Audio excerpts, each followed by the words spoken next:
It's Bible reading time. It's Sunday morning. I haven't read the Bible that y'all in a long time.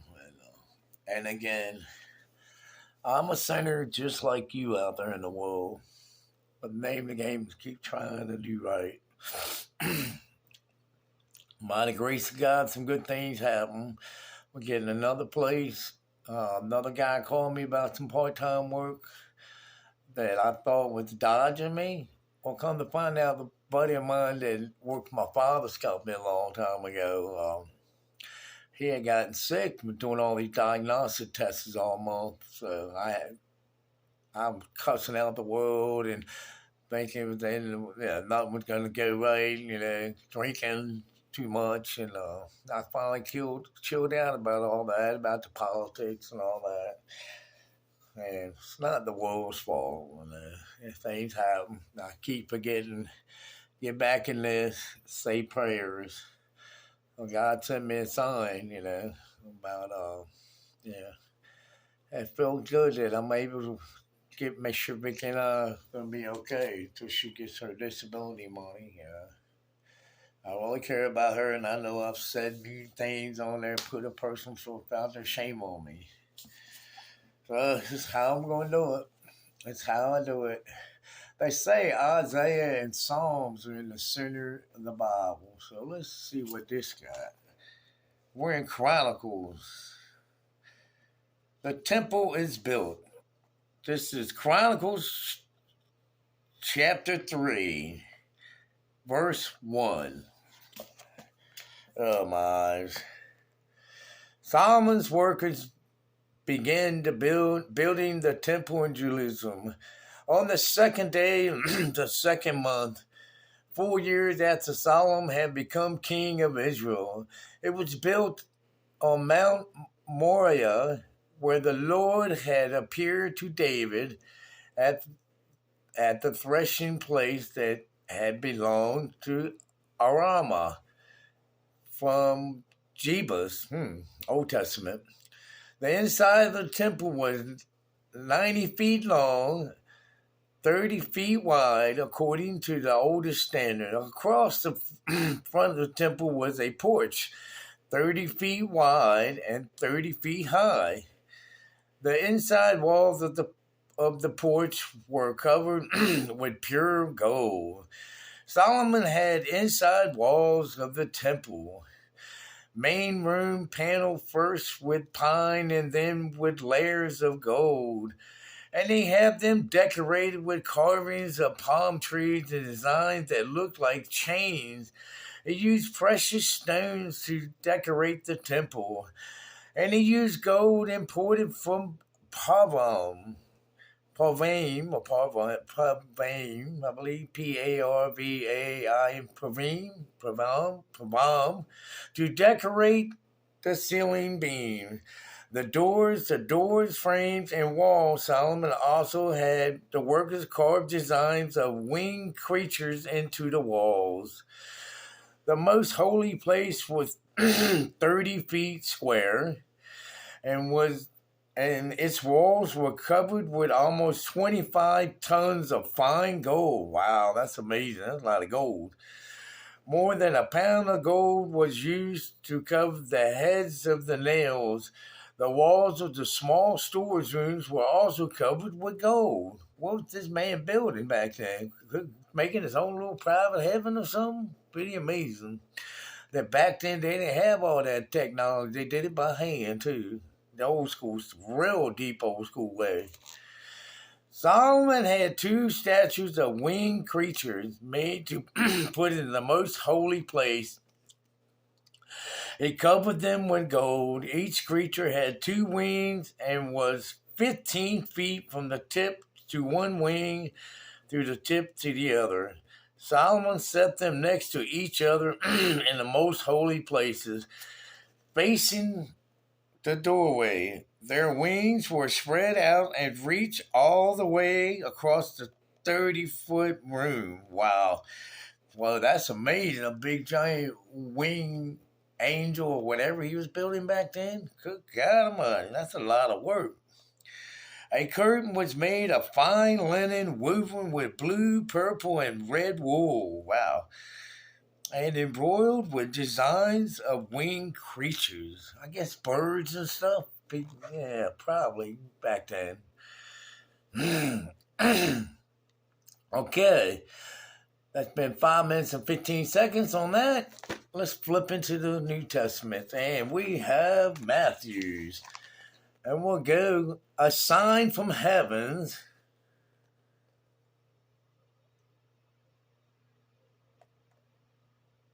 A sign from heaven. And Matthew's, I guess this is chapter 12, verse 38.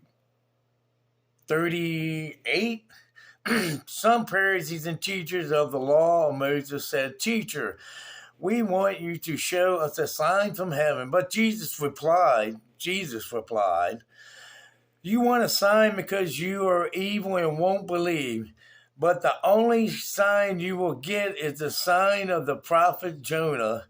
He was in the stomach of a big fish for 3 days and nights, just as the Son of Man will be deep in the earth for 3 days and nights. On the day of judgment, the people of the Nineveh will stand there with you and condemn you. They turned to God when Jonah preaching, and yet here is something far greater than Jonah. The queen of the south will also stand with you and condemn you. She travels a long way to hear Solomon's wisdom, and yet here is something much greater than Solomon."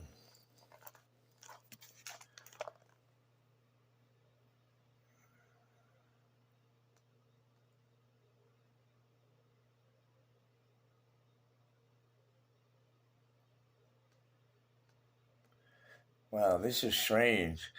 Then I'm reading something in Matthew. It's called "Return of an Evil Spirit." Whoa. When the evil spirit leaves a person being cast out, it travels through the desert looking for a place to rest. But when the demon doesn't find a place, it says, "I will go back to the home I left." When it gets there and finds a place empty, clean, and fixed up, it goes off and finds 7 other evil spirits, even worse than itself. They all come and make their home there, and the person ends up in worse shape than before. That's how it will be with you, evil people, today. Whoa, good God Almighty. And we're on the 8 minutes, 8 seconds. Jesus' mothers and brothers, and Matthew's chapter 12, verse 46. While Jesus was still speaking to the crowds, time out. Trying to clear my frog in my throat. While Jesus was still speaking to the crowds, his mother and brothers came and stood outside because they wanted to talk to him. Someone told Jesus, "Your mother and brothers are standing outside and want to talk to you." Jesus answered, "Who is my mother and who is my brothers?" Then pointed to his disciples and said, "These are my mothers and my brothers. Anyone who obeys my Father in heaven is my brother and sister or mother." Amen. That's true. We got to keep practicing to obey the commandments, and it's hard sometimes. We get tempted by money, tempted by lust, we get tempted by gambling, we get tempted by drinking this. Life can be a pain in the butt sometimes, and we sometimes stray away from the prayers of God, like I've done it. I've just done it recently, and cussing the world out and stuff, and everything's not going right. Instead of being patient with God, God had better things and bigger things for you if you truly believe. I've started out homeless, sleeping in the streets and everything. Some because I put myself in, other reasons because my financial Social Security check sucks, I had no choice but to get back in shape at I've been doing it almost 6 months, a little bit at a time. But I can lift drywall, heavy wood, concrete bags, all that stuff, and get it accomplished. I had to wrap muscles around. That's why I've been taking all that herbal stuff, trying to wrap muscles around these busted bones. So, look at that. Uh, I forgive them cops what they did to me February 9th, 2019, but that was dirty and wrong. Because I refused to go to Howard County General Hospital. I'd rather go all the way to Rosedale, go to Franklin Square Hospital. They saved Vicky when she had a hernia. Her hernia popped out of her stomach, almost died while I was in West Virginia. 2020, November sometime. I had to get on a train, get home fast. She had no one but me. And I've had my problems and stuff, and but I'm not gonna let my rights here in America get violated no more. And I'm always gonna keep, just like Oliver North is doing. I'm gonna keep trying to stay in my Bible, trying to stay away from society somewhat, and throw people prayers that need prayers that are going through struggles in their lives. And that's my biggest dream of all, is to flip homes and give them away. Put your name in a wheelbarrow.